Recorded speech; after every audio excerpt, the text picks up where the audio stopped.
quick intro first, just a little bit more about me, and then I'll pass it to Dory and we'll jump in.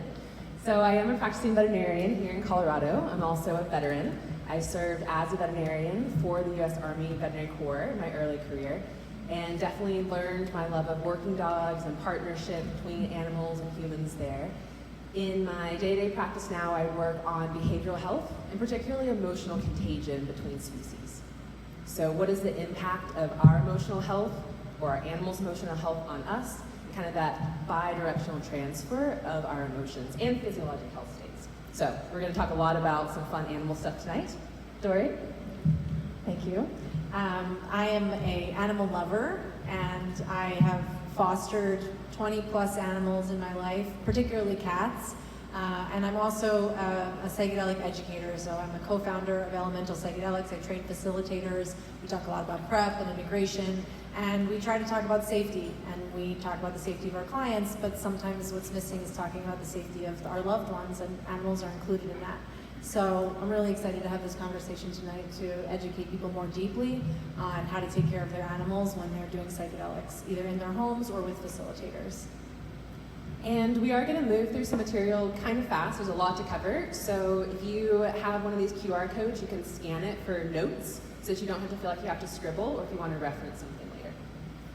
So I'm going to start us off first by talking about stress-related physical and mental injuries in animals. Just kind of a quick list. If you're seeing an animal do vocalizations, so making sounds, trying to interact in ways that aren't normal for them, things like separation anxiety, hesitancy where they would have been bold before, the animal's probably trying to communicate something about the space, something about the energy, something about the people around them.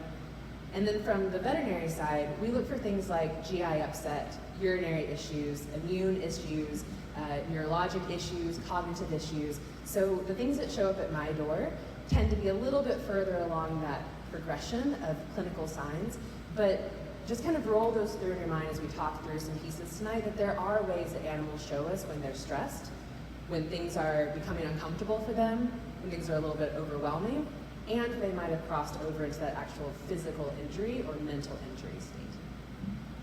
Yeah, and animals try to regulate too. So, you'll notice that animals like panting or doing other behaviors, they're trying to regulate themselves.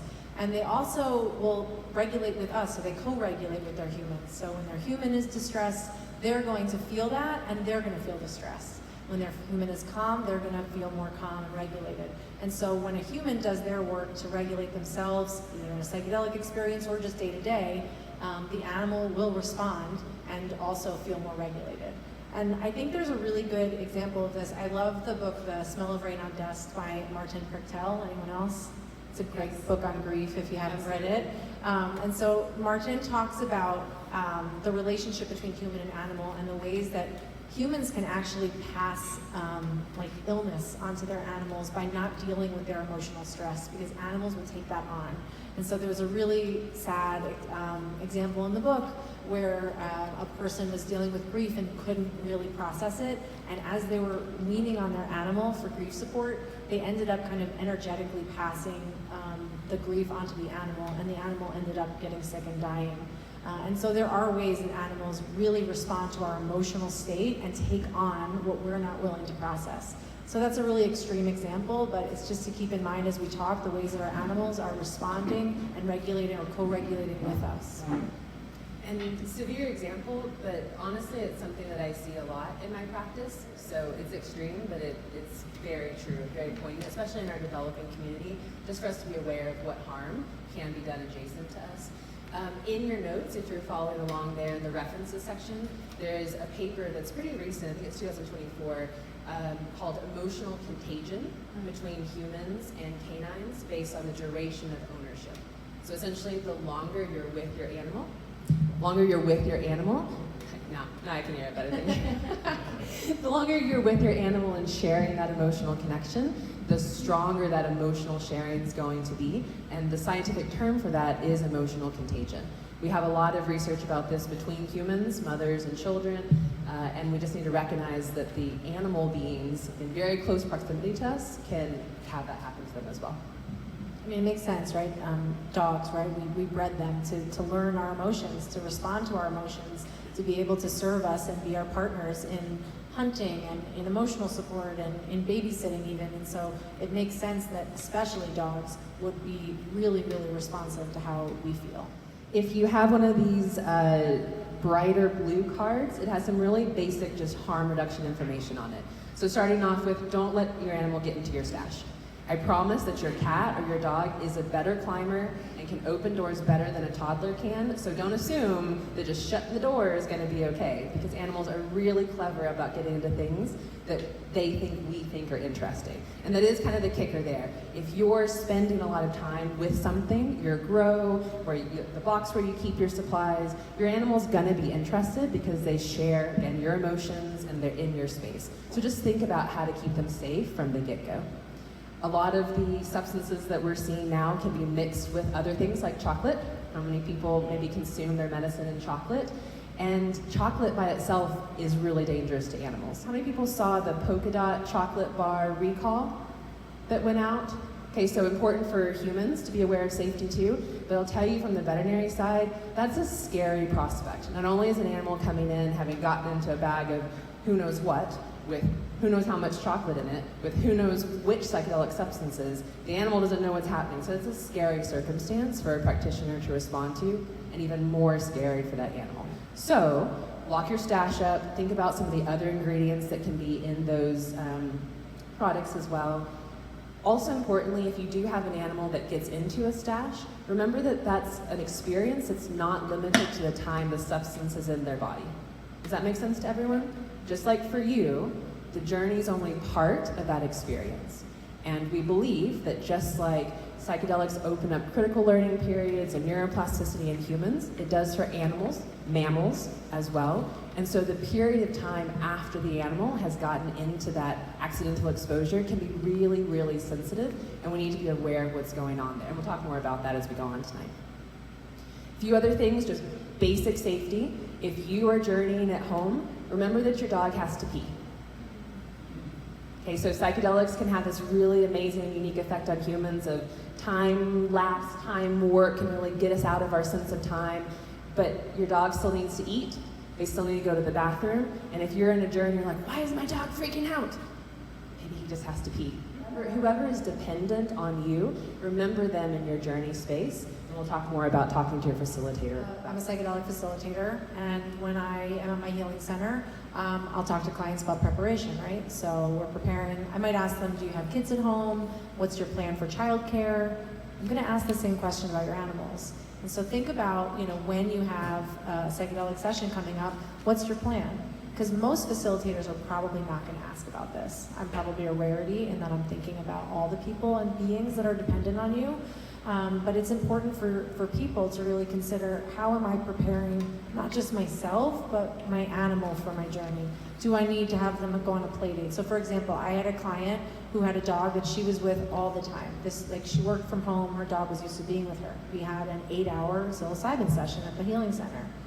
We talked about, what are you gonna do? She had a sitter come over halfway through the day, let her dog out, hang out with her dog, play fetch, so that her dog, who's not used to being alone for 8 hours in a crate, had the support that it needed. So making sure that you have this plan in mind, or talk to your friends about having this plan in mind if they're going to work with a facilitator. This is something people are really not talking about when we're doing preparation, and I think it's a conversation that needs to happen for us to prepare for our animal dependents to be taken care of when we're at a healing center for 8, 9, maybe even 10 hours, right? With a ride, with a drive back and forth. There's a lot of time that passes, and many animals do need to be cared for sometime sooner than 8 or 10 hours, especially dogs. So that's really important for people to talk about in their prep session. What you also want to do is, for your solo journey, if you know that you're someone who's kind of going to shut yourself in a room, what is your animal going to be doing during that time? There's pet TV. That's a real thing, and some animals really like it. You can set yourself up your animal on pet TV and then put a timer on your phone so that you know, okay, at 3 or 4 hours I should get up and go let my animal out or take care of them or check on them, and then come back into my experience. Because like Kasara said, you could be in your trip, and as we know, time is totally does not make sense when we're on medicine. So you might think that you've only been in for 20 minutes, it's been 4 hours and you haven't even gone to check on your animal. So just making these precautions ahead of time and preparing yourself, whether it's a solo journey or you're going to a healing center, to have your animal well taken care of. Whether you're working with a facilitator, working with a sitter at home, go to a healing center or are at home, your nervous system, you're trying to reset it in some ways. You're trying to make changes to your physiology, your psychology, but remember that your animal knows a set you. Does that make sense? They know how you respond, they know how you smell, the way. And when that changes really suddenly, that can be very stressful, very scary. And unfortunately, if you've just gone through a really heavy experience, maybe that was really positive for you and you're gonna get a lot of growth out of it, your animal doesn't know that. And it can be hard to respond to an animal that's barking or crying or vocalizing needs that they have when your nervous system's a little bit dysregulated too. So do take some time to think about how are you able to respond to the needs that your animal has whenever you're trying to take care of yourself. So just like your facilitator might help you prep for a child dependent, is someone around to care for them? Can they spend time, as Dory was saying, with someone who can just take care of their needs for a little bit? That's an important thing to consider because your animal is dependent on you for all things. I think I recognize a lot more in human-mediated work, recognition that the family system matters, and whether it's a child, a parent, a spouse, making plans for them is important as well because you're going back into that system and you're changed, and so you're going to change the system around you too. Yeah, I think a lot of people have really close bonds with their animals, and some people that is their family. Like that is the primary being that they live with. And so when that's your primary relationship, it's really important to consider the needs of that other being. And I'm really grateful for Kasara because she really changed my mind around using the word pet and not using that term because it's an animal companion. This is like a family member. This is for some of us like our hearts outside of us. So to really think about this in a way that they are really dependent on us, just like children, just like family members, and they're going to be affected by our journey during and after in the way that loved ones would as well. All right, and last piece I'm going to say just on that really basic, everyone needs to know harm reduction piece is if you have an animal that gets into a psychedelic, you do need to respond to it. This is not something that you can just hope they get over and hope they're okay. If we believe that these are strong medicines for us, we have to have that same respect for other beings that get into them as well. So if you do have an animal, and I hear the stories from people all the time about when this happens. Now, if you have that bright blue card, there's a place on the back to write the number of your nearest veterinary clinic, but it's important to do that in advance. So if your animal gets into something, make sure that they're in a safe, quiet, dark, familiar environment. So same place that you would like to be where they feel safe and that you can sit there and help them regulate. But then from that time, really thinking about how do you help them regulate throughout the next couple of weeks, because those critical periods, we believe, are open in animals just like they are in humans. Did you have So with that, we will just bring up something that is really important for us all to acknowledge as a community. Individuals are choosing to intentionally administer psychedelics to their animals. And I just want to emphasize that that's not appropriate or ethically okay. An animal can't consent to this experience like we can. And from a veterinary medical perspective, we do believe in the potential, therapeutic potential. There's a lot of things we have to get through first, like the ethics piece. And just like we as a community are really emphasizing the importance of ethics, of talking about it, of figuring out how do we do this, we really need to approach this respectfully in animals as well. So, intentional administration is a thing, but in the veterinary world, we usually classify it as malicious. Do you want to add to that? I mean, I'll just say that I think people assume that their animals are going to respond, thank you, Riley, that their animals are going to respond like they do. And so, okay, this really helped me if I microdose, because people, right, they give their animals low doses of like cannabis. That's been happening. People give CBD to animals. So there's this assumption that if I'm microdosing and it's like subperceptual for me, it's going to be subperceptual for my animal. And that's not the case. We don't know that. We have no idea how their brains are responding. We would probably assume that a microdose for you is definitely not a microdose for them, and it would be pretty altering. So that's kind of what people are thinking is, okay, this has been super helpful for me, it's been subperceptual, I can't really feel it, so if I give my dog or my cat just a little bit, they're anxious. And I've heard that a lot, like my animal is anxious, or they've been through a trauma, so I really want to help them by giving them a microdose of well, people probably do with MDMA too, but with mushrooms. And I've heard of people giving their animals ayahuasca, and that's also not completely, yeah, I've heard of that happening in communities, and thinking that, oh, this animal will just have like a sip or a lick of this and they'll be okay. And that's not often the case, and there's been some really negative experiences from animals that I have personally heard where it doesn't end well, so especially with ayahuasca. So this is why we're talking about this too, is I think we assume that animals are going to have a very similar experience to us, and we just don't have the data, we don't have the research to support that. I know it comes from a really good place in people. People really want to help their animals, they see it as helping themselves, but it's just don't do it. Tell other people, don't do it. You know, I think it even goes for cannabis. I know people who like blow smoke in their animals' faces or nose. It can be really stressful and stress-inducing for animals. So to just really not to think that they need everything that we have, right? Like, I love chocolate, I wouldn't give that to an animal. It's a great analogy. There are things that we can consume that animals can't. That was a great question about just differences between species. Xylitol. So xylitol in chewing gum is incredibly toxic for animals. So it really comes down to a sense of ethics and respect. Important for us to remember that we don't know an animal's experience. We have to respect that their cognition is not human. So we are working with a couple of research groups to propose some studies. And one of the first ones we'd like to lead with is, what is a microdose for a dog? So we actually have ways to do this, which is really cool. So thanks for the question. So we can have an awake, unrestrained, functional MRI. Does everyone follow what that means? So the animal's trained to lay in an MRI and they think it's amazing and fun and they get good things afterwards, and we can scan their brain. And the reason we use psychedelics is because we're trying to make different connections in the brain. So we want to ask the question, what actually does that in an animal? One, does it? Two, it's probably not our threshold doses. It's probably not our microdoses. So how low should we actually be going if we want to explore this safely? So things like that. There is research that needs to be done. There are really exciting potentials for this. I mentioned I'm a veteran. I worked as a veterinarian for the military, and so canine PTSD has been something that I've worked with all of my career. And how cool and amazing would it be if we could all offer the canine veteran the same type of healing that we offer human veterans? And that's a really interesting research aspect, because the handler and the canine can literally have received the injury at the same time. Is everyone sort of following me when I say that? And so if it helps the human, maybe it helps the animal.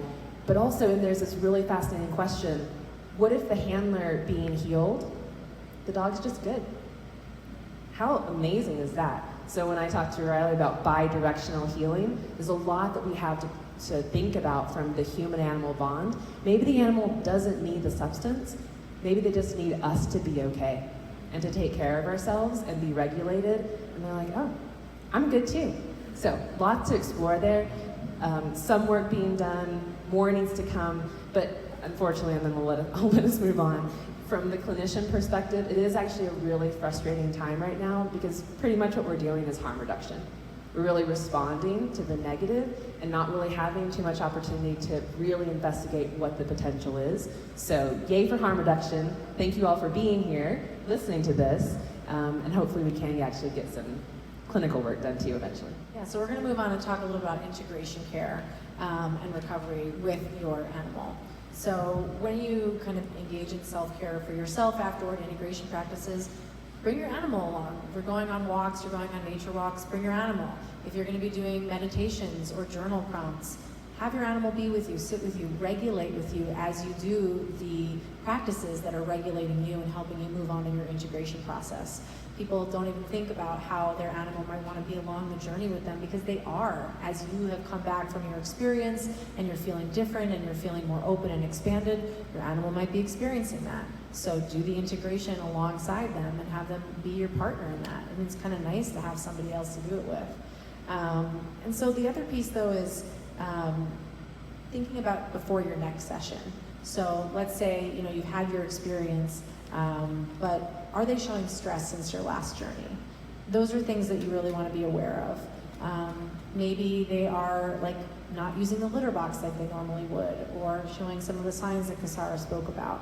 It's really important to be attuned to how your animal is responding post-journey, not just bringing them along on the integration, but really watching their behavior. And this is where your knowledge of your animal becomes really important. If you notice that your animal is responding differently, even slightly, pay close attention. That might be a sign that they are feeling stress, and it maybe isn't the right time to just jump in and do another journey. It might be the time to keep integrating and keep supporting your animal in the post-journey process. Because they still might not feel ready for you to go through another change so quickly or to be in an altered state so quickly. And so how do you know when to put off the session? Again, it's noticing those signs of stress and continuing to check in with your animal and to just be attuned to them, just like we would to be attuned to ourselves and noticing our own nervous system. Yeah, and like, should I put off my next session because my animal is struggling? That's another piece. Maybe your animal is showing signs of stress. That might not be the time to go through a major change. That could even be before your journey. If you have your animal companion is unwell or sick, that could be a reason maybe to pause and postpone your journey, because if they're already feeling dysregulated or unwell or stressed, it could be helpful to think about, well, adding my change or my major experience could add a whole new level of stress to my animal and make them feel even more unwell or even more destabilized. So really just being aware of, like, where's my animal at? Where am I at? How are we doing? How's our bond? Are they feeling safe with me still? Some animals might show signs of avoiding connection with us because we've changed or we're really in a different state. So noticing how our animal is responding to us, which we might be like, oh, why don't you want to go on a walk today? Or, why aren't you coming to sleep with me tonight when you normally sleep with me? Although those seem really subtle, they could be information. So just tracking your animal's behavior during, before, and after your experience. If your animal doesn't want to integrate with you, if your animal doesn't want to cuddle when you want to, that's something that's really important to respect for them. Their sense of their own being, their autonomy, their sovereignty, and also a lot of humility for us. I know absolutely how much having an animal companion with you in hard times and emotional times is important. Animals are incredible grounders. They help us access our somatic being in ways that's really hard for us to do sometimes. But it's also important for us to recognize when we're pulling on them too much. As Dory mentioned, the smell of rain on dust. Yeah, that's a severe example, but we absolutely can put more pressure, ask more of our animals than they're able to give. And especially if that animal has its own, let's just say, behavioral health background issues. Many animals come from shelters, from situations that we don't know what their background is. Canine PTSD is absolutely a thing. It's a condition that we deal with all the time in veterinary medicine. And your animal might not be able to be what you need. Don't ask an animal to be a trained facilitator. Don't ask them to do the job of a trained sitter, of a trained human guide. Let them be who they are in your world and lean on your human resources for the things that you need. Who's heard the phrase, don't get divorced, don't quit your job, right? Just let that integrate. There's a lot of stuff that comes to you in a journey. You need to spend time with that. Don't go adopt an animal. So don't get a new kitten. Yeah. Because you think that your cat is lonely. Yeah, don't do it. Or here's the thing that happens more often. Please don't surrender your animal. Please don't abandon them after your own journey. And unfortunately, again, we're just hitting all the hard topics tonight. This is something that happens frequently. Because what do psychedelics often do for us? They create a state of newness, of openness.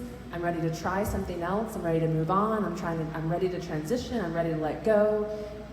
But you might have a dependent, an animal who relies on you for everything. And your sudden need to be unfettered is not the same for your animal. Their experience is very, very different. So maybe that pair is no longer appropriate. Maybe you do eventually need to rehome or surrender, but there are gentler ways to do that than the day after journey for you as well as your animal. Any questions on that one? That's a really hard topic too, and I can see some faces kind of really settle into that emotion. So thank you for everyone whose heart's really resonating with that. It is important for us to think about the experience that our animals have because we're responsible for that a lot of the time. I want to move to Costa Rica and quit my job. If you have an animal dependent, or I want to like live in a van and give up my 9 to 5. And so these are things that people really think that they want to do when they finish a journey. But we say the same thing, not to do that, but there's like this dependent who is going to be affected by that decision as well. So considering that. There's something else I want to add. I don't know if we went over it, but the other piece, because we were talking about making sure that they don't want to like cuddle with us. When let's say you do a solo journey at home or a journey with friends, like your animal might not want to be in the room with you. Don't shut the door. Like that seems really simple, but just don't close your animal in the room with you, assuming that they want to be in the space with you. Always having a space or a way for them to leave is really important, and making sure that they have that autonomy and that choice to be part of it or not to, because I think people are like, no, I want you here for me, I want to hold you, and they really might not want that. And being able to give your animal the choice to walk in and out and to leave is really important. So not closing an animal in. And this is something we've talked about and seen in some ayahuasca ceremonies where an animal is kept in the ceremony space without a way to leave. And that's just not fair. That's a lot of energy for the animal to absorb. There's a lot of shit going on in a group ceremony, as many of you probably know. And for an animal to be absorbing all of that and to be feeling all of that and taking all that in, it could be really overwhelming. I had a client of mine who I worked with for a long time, and she had her animal in a space with her, and she was convinced that there was like, a spiritual presence that came into her dog. And it was not the dog's choice to be in a psychedelic space. And she realized, oh my God, I think this like spirit came into my dog, and her dog was acting really strange for the next few days. And she ended up getting some support from a medicine person to help clear her animal, and that's her orientation. And I'm not saying that's necessarily exactly what happened, but she did see her animal be affected by being in the space. So there's ways for animals to show consent and to kind of sit and want to be there, but making sure that they have an exit is very important. Since you opened that door, I will take that another step further and tell a story. This is about closing portals. So I might need you to tag team on this one. So particularly in cats, there are quite a lot of stories shared among clients who come to see me who have had their own journey experience, and the individuals I've spoken with, very experienced journeyers, very grounded, very aware of the space, very comfortable in the space, and they have an experience during their journey where entities that they don't understand or recognize sort of come into the room and then run up the wall into the ceiling, and the cat chases them out of the room. And then the corner of the room where the entity disappeared, the cat will no longer go near, is acting odd, won't is behaving in an abnormal manner, and that's not an isolated incident. I hear lots of those stories. And so I'm going to speak from a veterinary medical perspective, and then I'll toss it to Dory for some facilitator guidance. What that comes down to is the cat's going to pee in that corner. If it's up to the cat, they're going to take measures into their own hand and mark that spot and make sure that whatever that was is not coming back into their house. Then who's going to be mad? Okay, then you're going to be mad at the cat because they peed on your shoes, and they keep peeing in the carpet, and they keep marking this wall. Maybe that's not who we should be angry at. Maybe let's take one preparation steps but then also making sure that we're being really responsible in journey space, doing what we need to afterwards. So anyone can ask me a question about that. I'm going to toss it to Dory, but that is a true experience that I've heard from multiple clients and their patients. Yeah, at Elemental Psychedelics, we teach about the container, and we teach about guardianship. And when you do psychedelic journeys, especially with certain medicines, plant medicines, making sure that you open and close your ceremony. Like, you make sure that you make it clear, I am opening my experience, and I'm having a closing. I'm closing all the things that opened up in this space. I'm tying it up.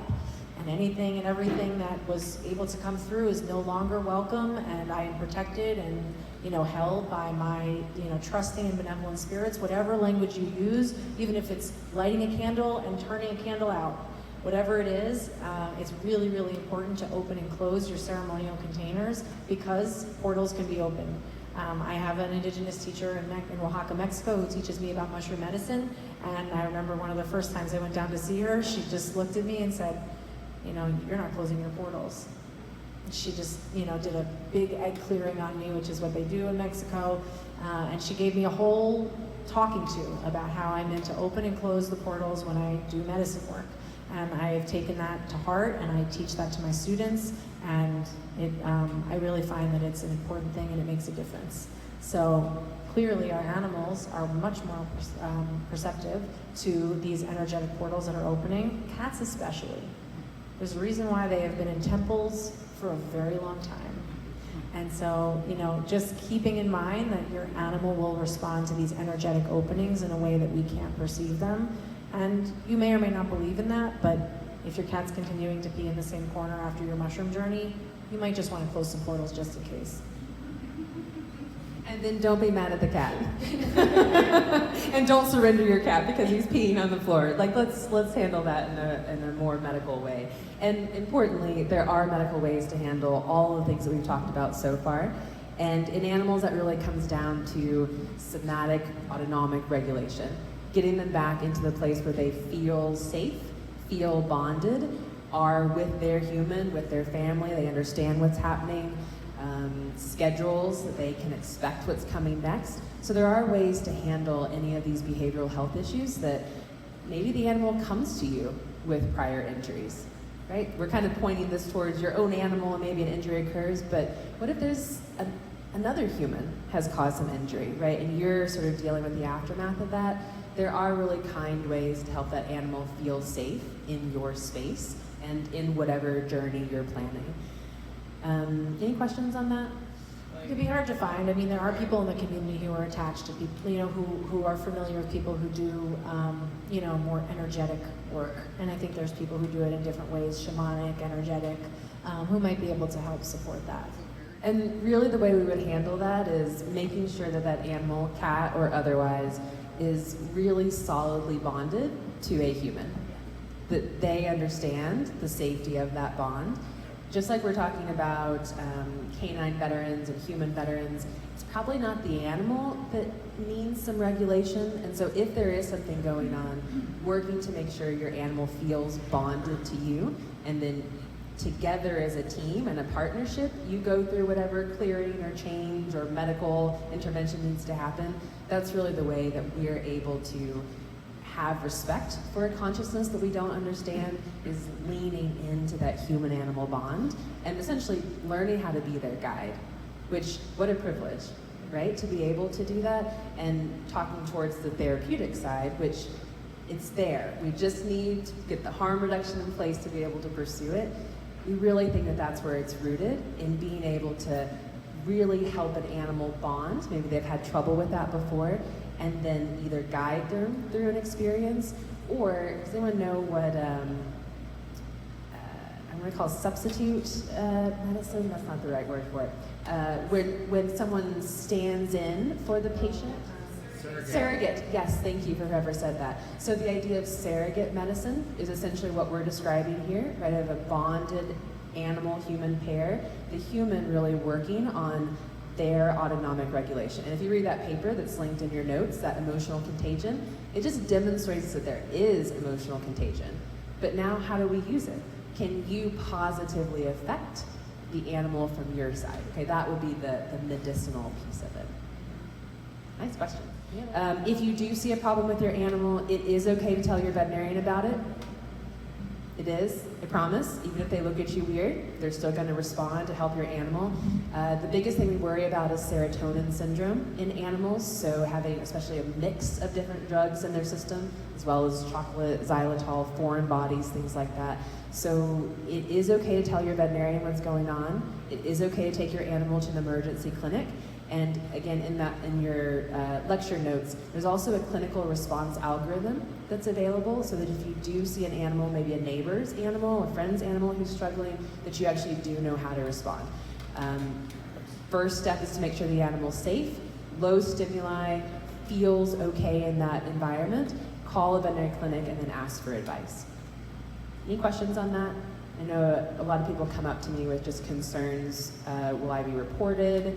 Is this animal cruelty? Can I get in trouble for having these substances? They will care for your animal and hopefully help settle you down as well. These are great places for veterinary social workers or social workers in general to kind of work. So there's a lot of emerging spaces where we need to show up for animals because these exposures are absolutely happening. The question was, do you induce vomiting? And in the clinical algorithm, if you want to click on that, it does walk you through whether vomiting or inducing emesis is a good option. And really the differentiating factor is the animal cognitively normal? Okay, if they're tripping hard, you don't make them vomit. Okay, so vomit and then activated charcoal is the way we deal with most intoxications. If we're worried about the animal being coherent, we're not going to do those steps, and we're just going to support them through the experience.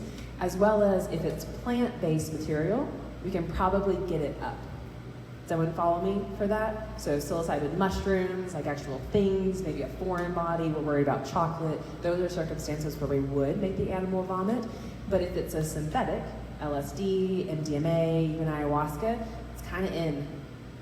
You know, it's kind of there and done. So making sure we know how to support the animal in clinic. And we have a training course for clinicians, for veterinary practitioners, about how to respond to that. Careful in your movements, careful how you place the catheter, how to take your triage questions from the owner. So we are developing some of those resources, but that's a great question to be able to ask. Thank you all for being here and being interested and concerned about the animals in our world. It just makes my heart happy. I work with a lot of facilitators. Are there any licensed facilitators or people who facilitate medicine here? Great. So people are often like, well, my animal would be a great co-facilitator, right? Like they're so receptive to me and we do so much journey work together. And I think that's a really great thought and desire. And you went through training, so maybe your animal should get some training too. And there are some resources that Kasara is going to share, but you know, it's important for them to learn some basic skills and for you to learn to work with them. How do you develop your new bond, which is more than just your animal companion? Now they're your co-worker, they're your co-facilitator.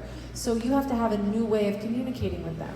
You have to have special things in the space, you know, what's their rest place? Like, do they know where I'm not working anymore, right? Do they know where work is? Have you communicated how you're going to know when they're not wanting to work anymore and letting them leave the space? So you then, as the facilitator, have a dual job, right? You're supporting your client, but you're also making sure that your co-facilitator is regulated and they're getting their needs met. This is a really great role to be in, and there's a complicated piece to it. So if you want your animal to be supportive, which, well, yeah, I love it when there's a great animal in the space and you're journeying and they're supportive, but it's really only going to be done well and correctly when your animal is trained and you're trained to work with them as a co-facilitator.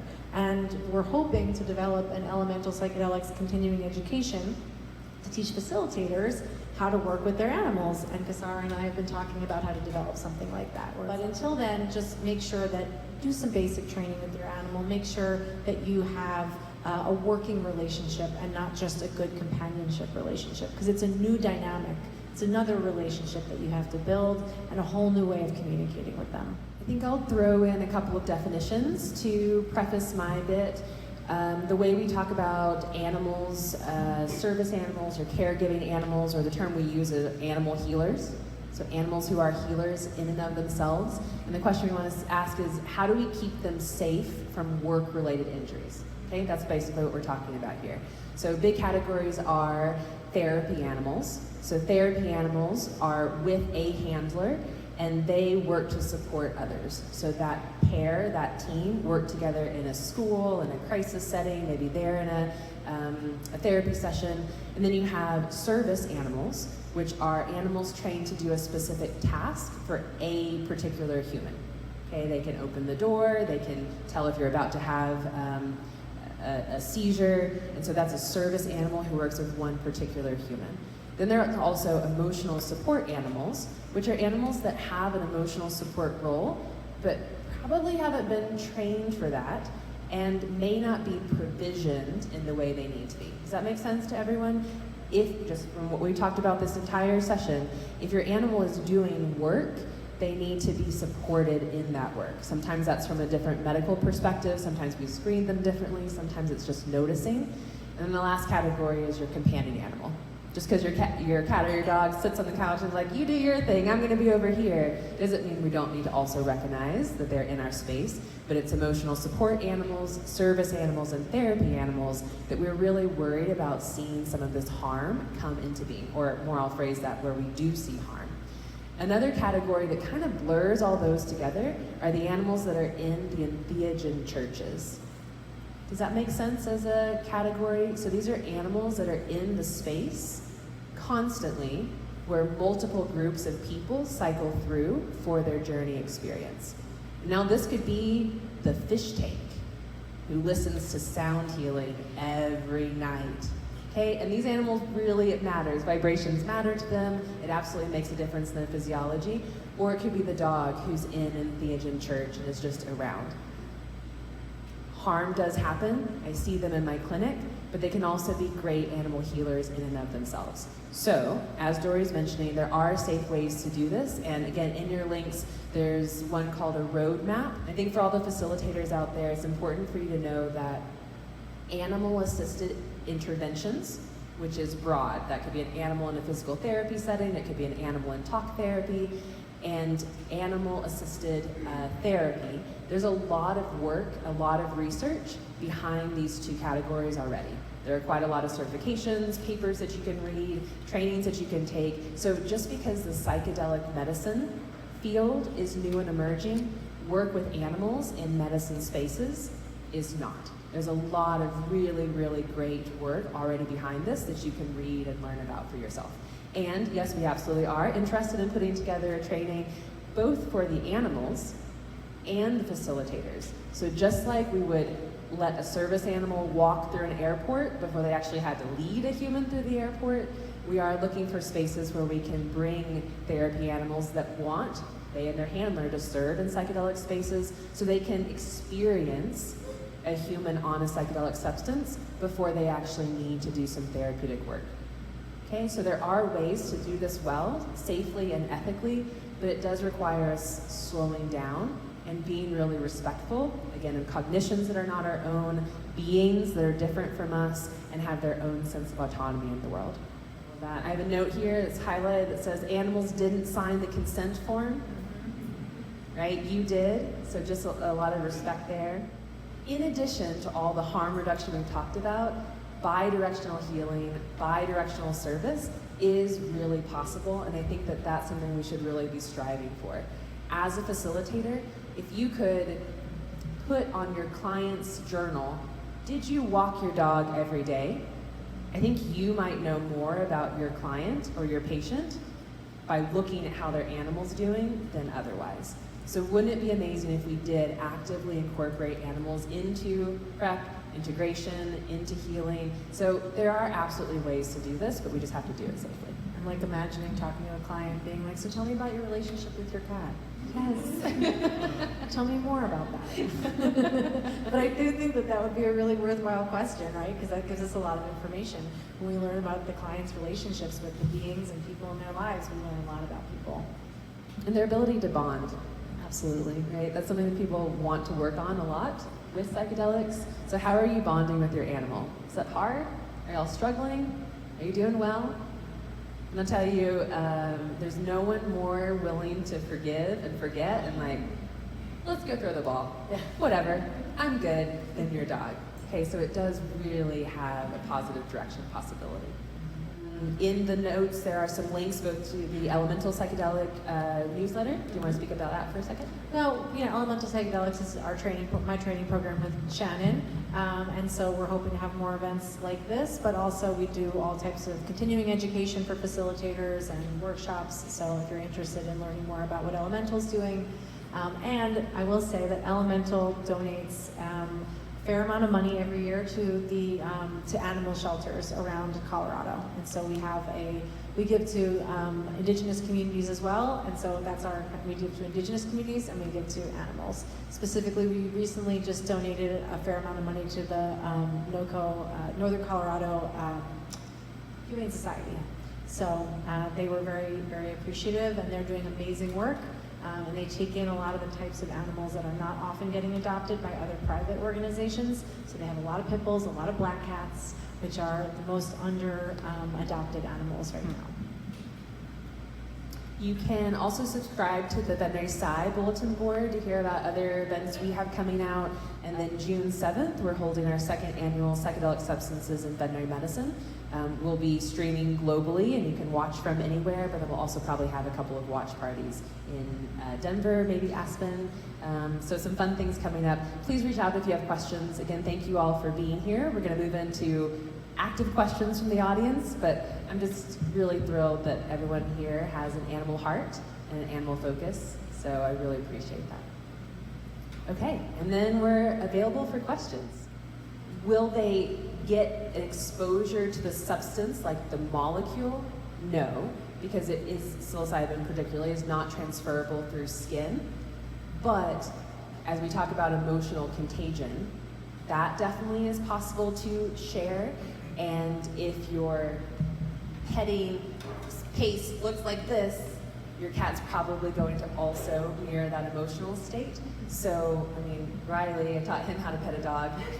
I will add though, I don't know if anyone else has done recreational psychedelics before, but if you ever finger licked with anything, if your animal decides to lick your hand, or if you've ever been puddled by liquid LSD, some of that could get into your animal system. So there are psychedelics that can be transferred through our bodies, but specifically if you're using your hands to take substances and you don't wash them, there can be residue on your hands, and your animal, being very sensitive, might pick it up.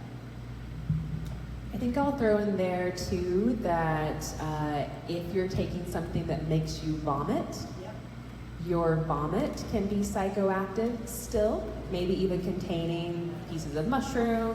So just being aware of your surroundings. Maybe your animal is not in the space, maybe you prepare for that, have a trash can that's closed. So that's a great question. Not directly, but lots of indirect ways possible. Well, I guess stories is a direct one. So yeah, just wash your hands. No, we don't have any policies about animal companions, and it is pretty open right now. So we did have somebody request to bring their service animal in their session, and it ended up being a moot point because they ended up having their animal be with somebody else during that time. But yes, we have had that request, and so it is an ongoing conversation at our healing center, and that's a really great question. We've had also facilitators who say, hey, I want to have my dog comes in for therapy, right? Can they come in for a psychedelic session? And at this point in my healing center, we've said no, unless they have the appropriate training and support as a therapy animal. But yeah, people are asking for that, and they want their service animals there for their sessions. So this is an ongoing conversation, and I think there are probably some healing centers that is allowed. Yeah. I'll add a quick note onto that because you mentioned service animal. If you are a facilitator and there is a service animal involved in whatever practice you're working with, be aware that a service animal can be injured. Their ability to provide their service can be broken, and there is a risk of having a service animal in a psychedelic session that you can have that animal injured enough that they can no longer perform their role for their human later. So that's really important to think about because the consequences of injury to a service animal are actually really significant from lawsuit perspectives. So just being aware that a service animal is a medical device and they serve a very specific role that can be interrupted, so to kind of keep that in mind. You can find me at most of the board meetings for DORA, which is our licensing body, or CDPHE, kind of talking about some of this stuff. And I will just add a quick note, there are human licensees, so therapists, a couple of naturopaths who have given direction about giving psychedelics to an animal, so instructing their clients to give their animal a psychedelic. And these licenses that are being distributed in Colorado do not allow you to practice veterinary medicine and will jeopardize other licenses. So it is something that we talk to state boards about quite a bit. Any comments on that one? Don't do it. No, don't do it. But I do, I mean, that's unkind. I would say though that, you know, like, I want to ask you, because that was a really great question, but, you know, so let's say someone needs their service animal, right, for health reasons, and they might have some medical thing come up. Would it be essential for the service animal to be there during their session? How would someone navigate that? Great question. My response would direct us towards what we already do for service animals in medical settings. Your service animal's not present when you have surgery. Okay, we replace your service animal with a human monitor, a piece of equipment, a glucose monitor, an EEG, an EKG. So that's really, I think, the bottom line is your animal shouldn't need to be there. There are other ways we can replace that to make sure the animal stays safe. And importantly, this is true in other medical settings. So it's not different just because our field is emerging, we're kind of figuring it out. Animals in medical and therapeutic settings is a very well-established field. That's a great question. Okay, then I think we'll close with that. Again, just with gratitude for everyone coming out tonight and being interested in animals. Lots of ways to get in touch with us. Lots of QR codes to scan. We'll be up here to answer questions. Anything in closing? No? Thank you all for coming. Thanks all.